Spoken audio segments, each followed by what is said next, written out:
Bonjour à tous. Aujourd'hui, j'aimerais vous présenter un livre qui m'a beaucoup aidé. Ça s'appelle 7 graines de lumière dans le cœur des guerriers. C'est un livre que j'ai trouvé super intéressant et moi qui m'a fait beaucoup de bien.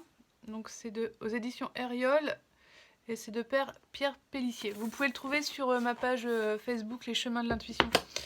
Et en quoi il m'a aidé? Eh ben, il m'a aidé vachement pour la colère. Parce que, parce que j'étais beaucoup dans la colère. J'ai passé beaucoup de temps à l'injustice, enfin voilà, toutes les petites blessures qu'on connaît un peu tous, hein. Ouais, mais... Voilà, au sein de la famille, au sein du couple, au sein du boulot, voilà, la colère, ça, c'est quelque chose qui venait et qui me tapait dessus tout le temps. Et j'ai un tempérament qui fait que bah, ça me dérange pas de crier non plus. Donc voilà, j'étais très dans la confrontation. Et puis ce bouquin, bah, il m'a vachement aidé dans le sens où il raconte toute une histoire et comment sortir de la colère. Donc lui, il parle d'un rapport gagnant-gagnant. Alors je me dis, bah pourquoi gagnant-gagnant? Enfin, j'ai raison, il a tort, il a tort, il a... Enfin bref, hein. Et du coup, de replacer les choses et de se dire, ah, bah en fait, la colère, une partie de la colère qui fait qu'on va aux disputes, c'est parce qu'on cherche à dominer l'autre. On est blessé, donc on veut que ça s'arrête et... bah pour que ça s'arrête, faut crier sur l'autre. Et du coup, voilà, tous ces trucs-là faisaient que c'était pas cool. Pas cool du tout. Donc du coup, tout ça, tout cet ancien, je l'ai mis de côté.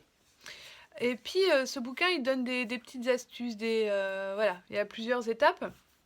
Donc je vous conseille, si ça vous parle, de rentrer plus profondément dans le sujet, vraiment de le lire. Et puis sinon, globalement, voilà, c'est ça, c'est de se dire que déjà, la colère, elle est à nous, elle nous appartient. Donc elle est souvent le résultat de plein de petits moments où on a oublié de se respecter, où on n'a pas dit les choses par peur, par schéma, par éducation, par plein de moyens. Enfin voilà, c'est assez intime aussi. Et de se dire, bah, l'autre en fait qui est en face de moi, il est dans sa réalité, je suis dans ma réalité. Là, il me blesse en disant ça, mais lui, on n'a pas forcément conscience. Du coup, quand je commence à déballer, machin, à dire ouais, mais toi, ceci, on se rend vite compte que on n'arrive pas à être entendu. Et quelque part, avec l'expérience, moi, je me rends compte que bah ouais, il pouvait pas me comprendre en fait, parce que je suis dans ma réalité, je suis avec mes blessures et un mot qui va paraître anodin à un moment donné, bah un autre, ça va prendre des proportions énormes. Du coup, l'idée c'est, ok, je sens la colère monter en moi parce que je me suis observée, parce que je me connais.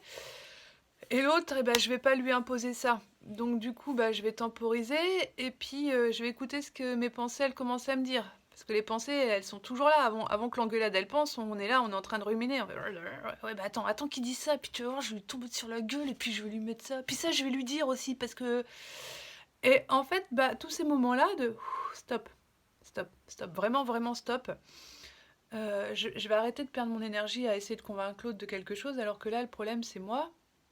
Et c'est moi qui suis la solution aussi.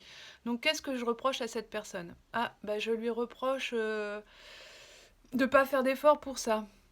Ah, bah je me rends compte que avant de lui dire ça, bah je me rends compte que je peux me le... Est-ce que je peux me le retourner à moi? Voilà, c'est les questions. C'est tout ce que je lui reproche, est-ce que je peux pas me le dire à moi? Ok, ah bah si, ah bah si, bah tiens, en fait, eh ben, j'ai besoin de faire ça, ça, ça. Et puis comme j'ai pas le courage de le faire, eh ben, je vais mettre la faute sur bidule, puis sur machin. Et puis de toute façon, c'est toujours les autres parce que c'est comme ça que ça... Hein. Donc voilà, ce schéma-là, vous le sentez, hein, j'y reviens toutes les 2 secondes. C'est ce schéma-là qu'il faut réussir à... Stop, stop, stop. Je me pose. Donc, l'autre n'est qu'un miroir. Il m'aide à voir ce que moi, je veux changer en moi et indépendamment du reste.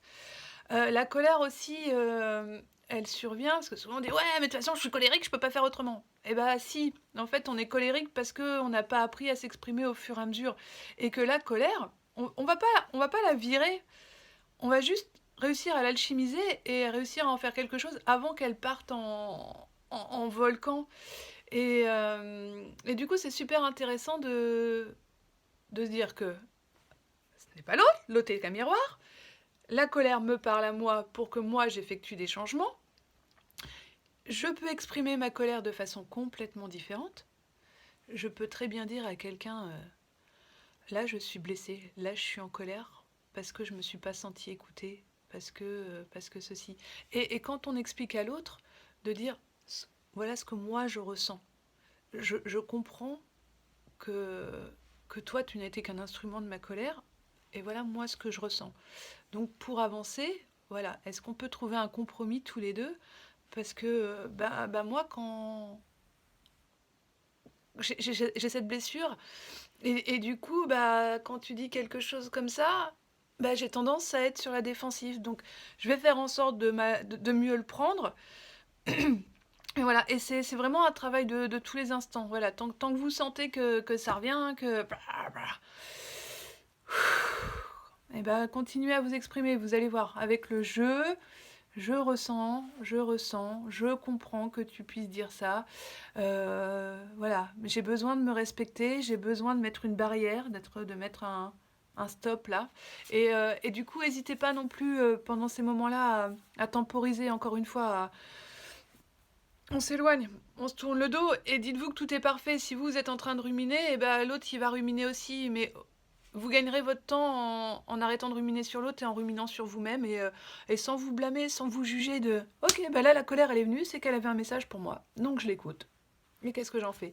Et une fois que vous avez temporisé, de revenir vers l'autre calmement en lui disant ah, ce moment il m'a fait du bien parce que j'ai compris ça sur moi.